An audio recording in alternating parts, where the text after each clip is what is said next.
up on Carolina Week. But based on this feedback, I am taking action to affirm the state's commitment to privacy and equality. Governor Pat McCrory issues an executive order in an attempt to repeal key parts of House Bill 2. Both the University and UNC System President Margaret Spellings have responded with plans of action. And the state prepares for some of the economic impacts the bill might bring about. We have all of your HB2 coverage and so much more. Carolina Week starts right now.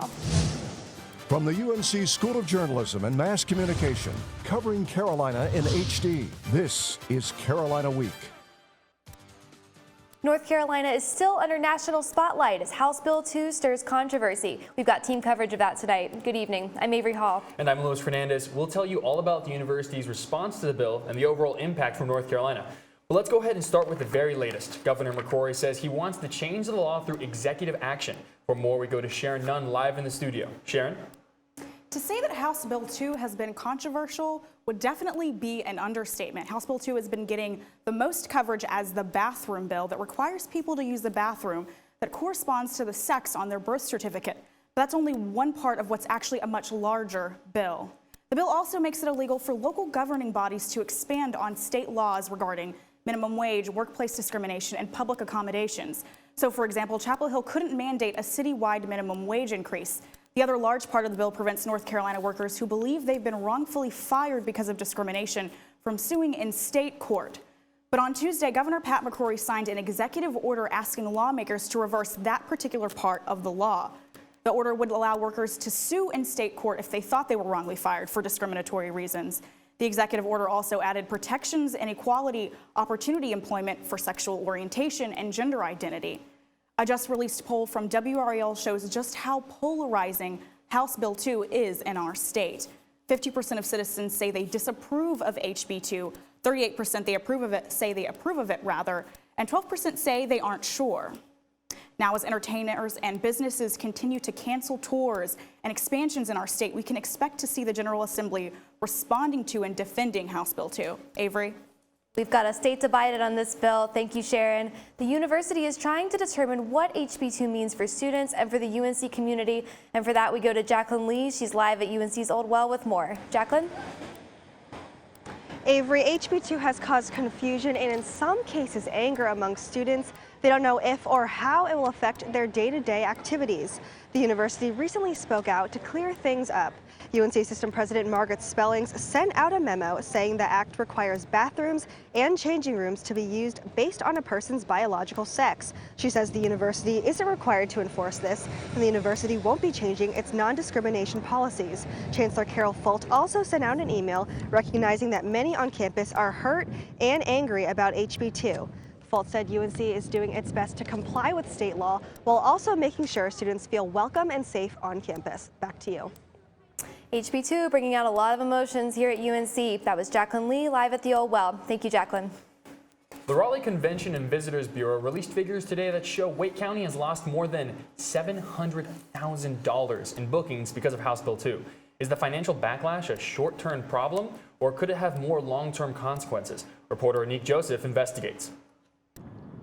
Lewis, both opponents and supporters agree HB2 will affect North Carolina's economy. But how the law will impact it, well, that's still up for debate.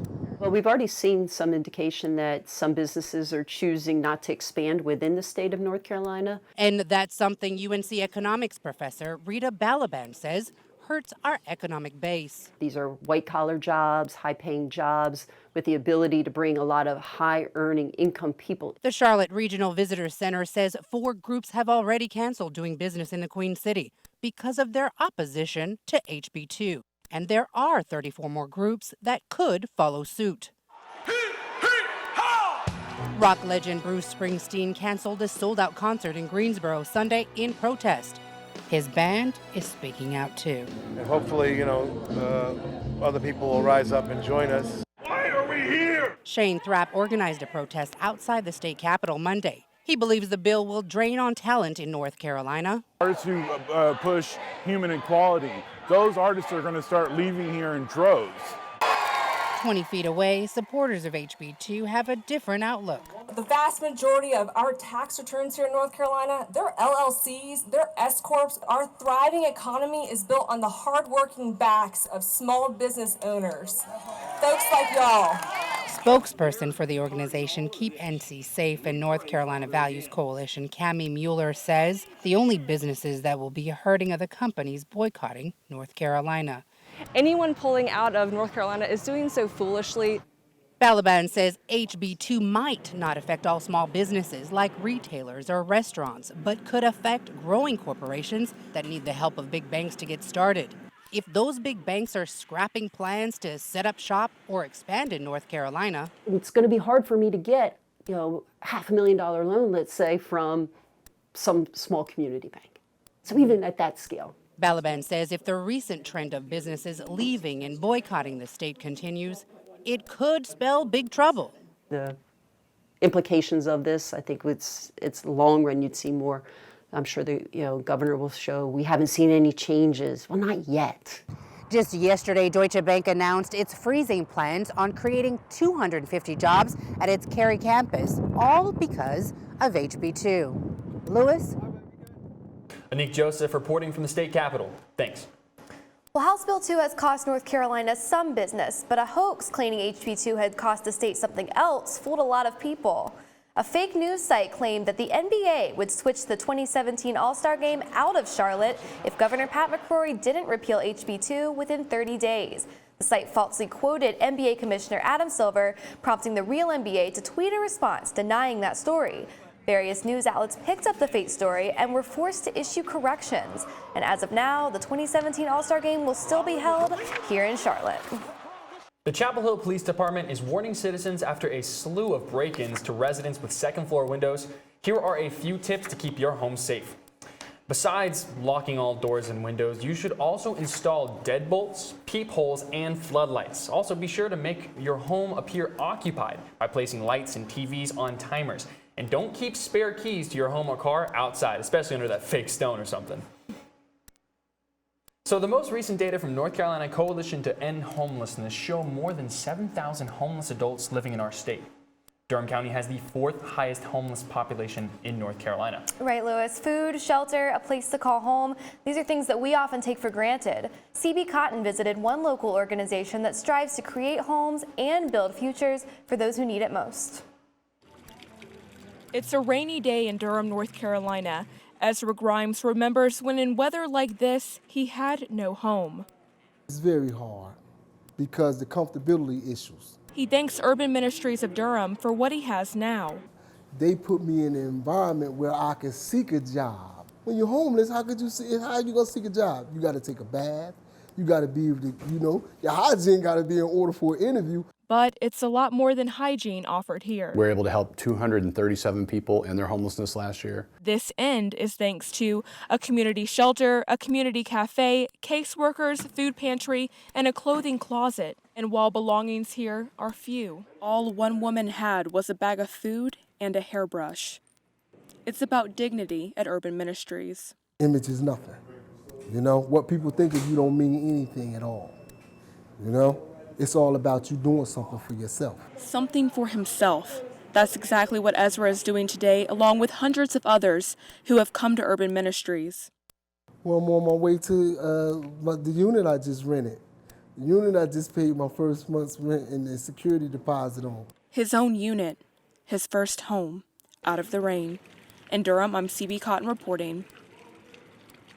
And each year, Urban Ministries of Durham serves 250,000 meals to the Durham homeless population. In 2015, Urban Ministries helped 273 homeless people earn jobs and move into homes of their own.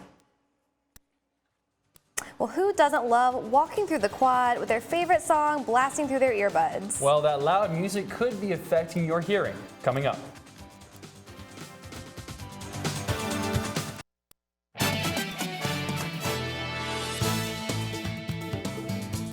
We all enjoy a night out on the town, but loud sounds from concerts, headphones, and sporting events might lead to hearing loss. Health reporter Rosie Islar tells us why.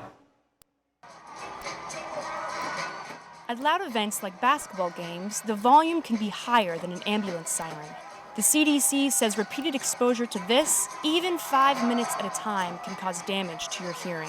Graduate student Lauren Johnson takes that danger personally. I try to get people with normal hearing to protect their hearing because they have the choice and I don't. Johnson found out she had hearing loss when she was 12. She now offers extra earplugs to friends at loud events. Even my audiology friends know they should be wearing them. Damage occurs when loud sounds travel through the ear and up the cells in the inner ear that transmit sound to the brain. I think one of the greatest ways to describe it is thinking about grass across the quad. UNC audiologist Stephanie Schoblad compares loud noises to people walking on grass. One person runs across, no big deal. The grass will come back up. Lots of people run across. The grass is eventually going to erode. And prolonged damage to the eardrum from noise exposure can cause hearing loss. So, how loud is too loud? Schoblad suggests this rule of thumb. If someone is in the same room with you and you've got your earbuds in and they can hear your music, it's too loud. Medical student Audrey Chang takes precautions. I put a lock on my cell phone volume so that way I don't exceed a certain volume when I'm listening to music. For Johnson, hearing loss goes beyond the ears. It's also affected her voice. Some people think I have an accent. Some people think, you have a lisp, and that's your fault. And what people don't realize is I don't have a choice. I don't hear it any other way. Johnson says, although hearing aids help, damage to the inner ear can never be fixed. In Chapel Hill, I'm Rossi Isler. Audiologist Stephanie Schoblad says half of Americans with hearing loss are younger than 50. While the CDC is sounding the alarm about Zika as a serious threat to the United States, UNC is helping create solutions. Helen Lazier is a UNC researcher. She's part of a national team that has developed a mouse model to test vaccines and therapeutic drugs to fight the virus Zika. Mosquitoes carry Zika, and while scientists are still learning about the virus, pregnant women and their babies are most at risk of negative effects if they contract the disease. The new mouse model is helping these scientists determine Zika's long-term effects and whether the disease can be sexually transmitted by carriers. The university held a special ceremony today in honor of 2 Nobel Prize-winning UNC doctors. Chancellor Carol Folt praised Dr. Oliver Smithies and Dr. Aziz Sankar for their work. Smithies earned the Nobel Prize in Physiology or Medicine and spoke about finding a job that makes you happy. Sankar earned his in chemistry and talked about the importance of hard work. Hundreds of students, faculty, and members of the community watched as their medals were put on display in Davis Library. Well, it seems like common sense to want to live and work in the same place, but for some employees, the cost of housing in Chapel Hill is just too high to do that. Haley Ray tells us why workers find themselves living outside county lines. After years of renting, local cook Charles Mills is finally able to personalize his own place. I'm a big UNC fan. I go to all the UNC football games. I've taken one room and turned it into a UNC room specifically. With Orange County's pricey property, Mills didn't think he'd be able to be a homeowner. But Community Home Trust, a local affordable housing nonprofit, made it happen by offering homes below market value. Robert Dowling, the executive director of Community Home Trust, says Mills' experience is common. Many folks who work for the university, and I don't mean the professors and not the doctors, but regular working people who work at the university and the healthcare system cannot afford to live in Orange County. Dowling says many government workers have to live outside county lines, like teachers, firefighters, and police officers. He says the average house price in Chapel Hill is $350,000, and property prices will continue to rise as the area grows. Housing in Chapel Hill and Carborough is restricted because we don't have suburban growth. There's growth within a defined area, and within that area where the water and sewer extends, there's not much land left. So when there's not much land left, land is expensive. But affordable housing participants are thankful, like the homeowner who drew this picture of her house. And Mills can take part in what he knew as a kid. I grew up in a community, I'll say it was a rural community, but I think like all the people I knew in the community own their own homes. He says it's an experience he'll cherish. In Chapel Hill, I'm Haley Ray reporting. And in 2014, more than 42% of Orange County employees were living in another district. Coming up next, the cold weather might finally be behind us, and it looks like students are out on the lawn soaking up the sun. Meteorologist David Dixon has this week's forecast for you when we return. Stay with us.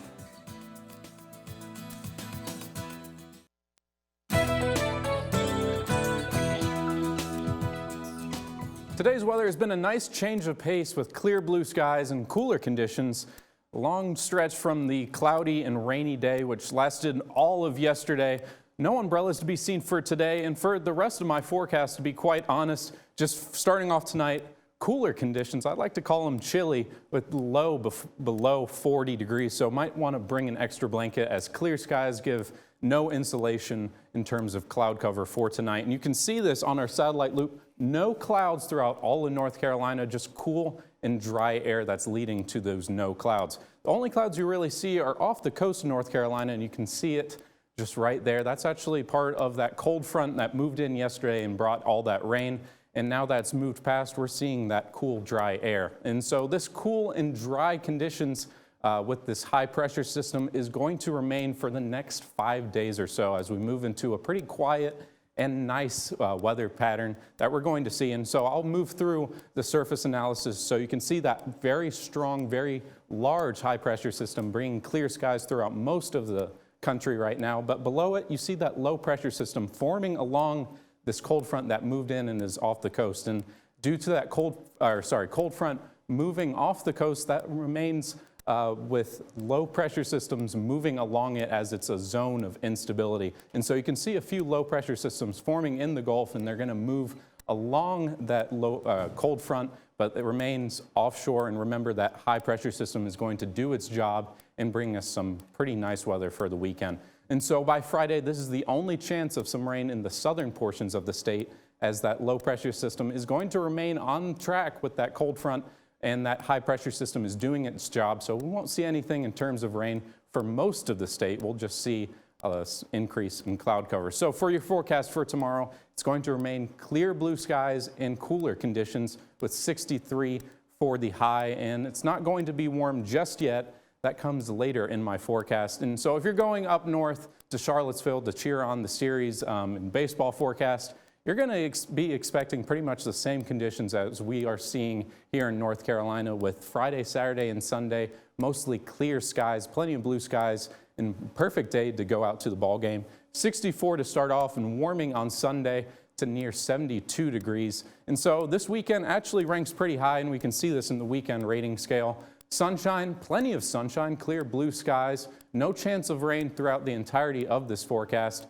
In temperature, it's going to be a little cold, but it's going to warm up on Sunday, and I will show you this on that 5-day, warming up around 71 degrees on Sunday and starting off your week on Monday with 80 degrees. So I think it's about time to break out the shorts as temperatures are finally beginning to feel like April.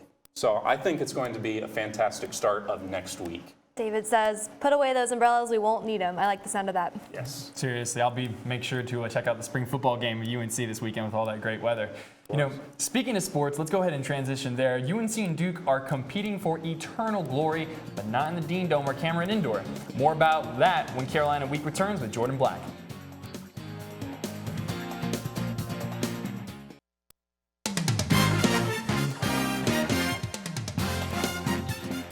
Welcome back. I'm Jordan Black with sports. There's a big matchup for the Diamond Heels tonight. The 13th ranked UNC baseball team will clash with 2nd ranked South Carolina at BB&T Ballpark in Charlotte. Now, here are the key Tar Heel players to watch for.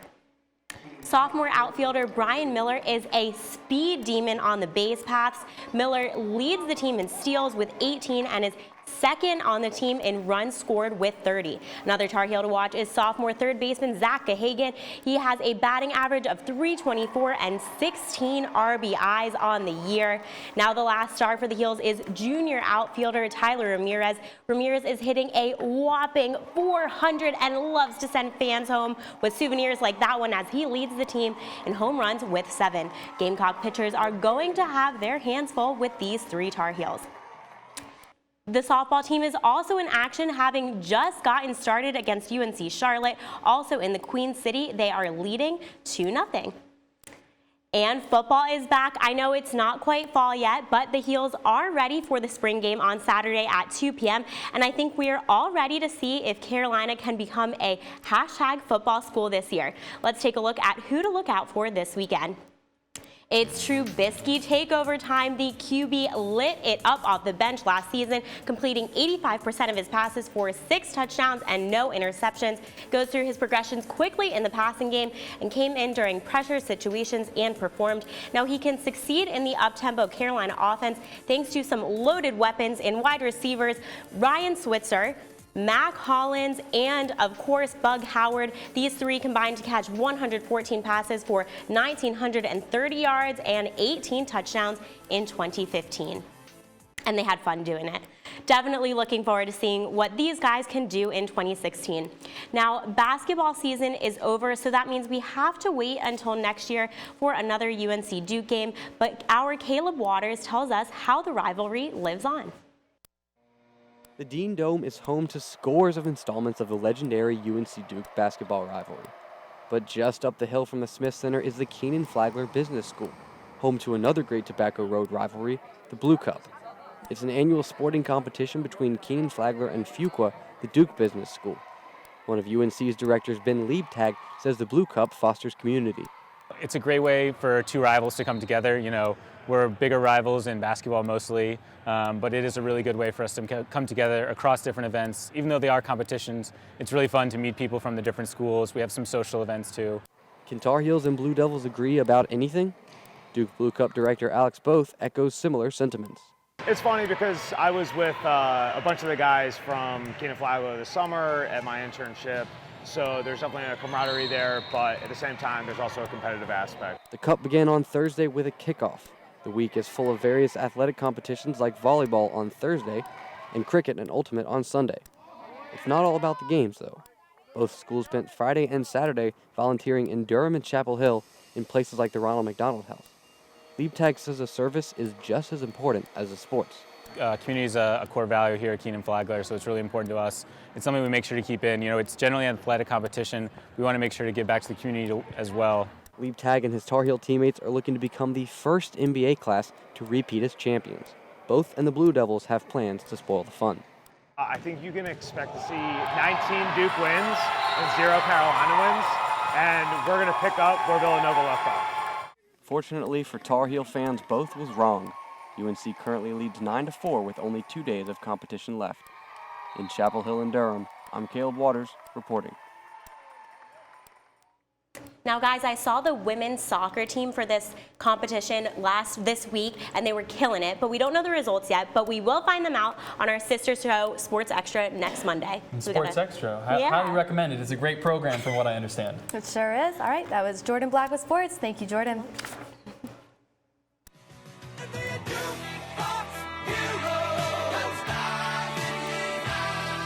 It seems like a relic from the past, but it's making a comeback. We'll show you how more and more people are jamming out with the help of jukeboxes.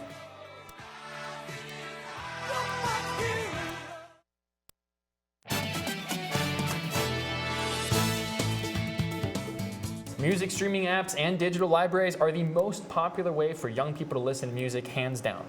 But Maddie Gardner shows us a magical machine from the past that's making a comeback. With the push of a few buttons, these gears start to move. They turn, lift a disc, place it on a reader, and play a track.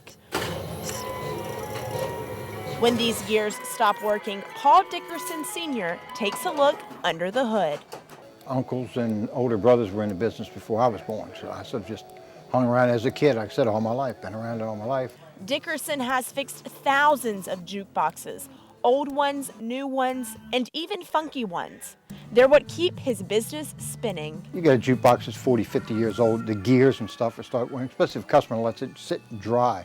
And they try to run it, so well, it's just stopped off. So that's because it's all dried up. While people generally consider jukeboxes a thing of the past, they're being manufactured again for the first time in 20 years. The sort of nostalgia element to that is obviously pretty key. Matt Switlowski says flipping through a jukebox is like scrolling through a digital music library. meaning you pick a song and you play it, and then you can pick another song and play that song. I think that's more in line with how people enjoy music now as opposed to the sort of album-oriented classic rock model. The resurgence is also related to the high demand for vinyl records.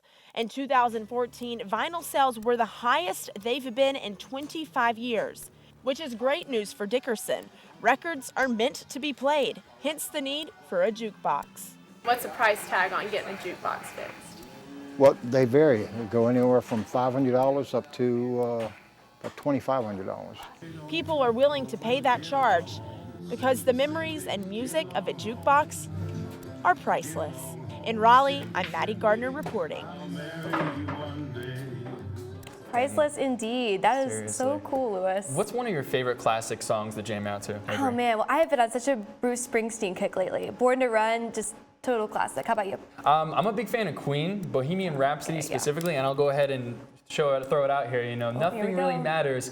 Anyone can see. Nothing really matters to Avery and me. All right, Lewis, I like it. Well, that's going to do it for this week's edition of Carolina Week. Have a good night.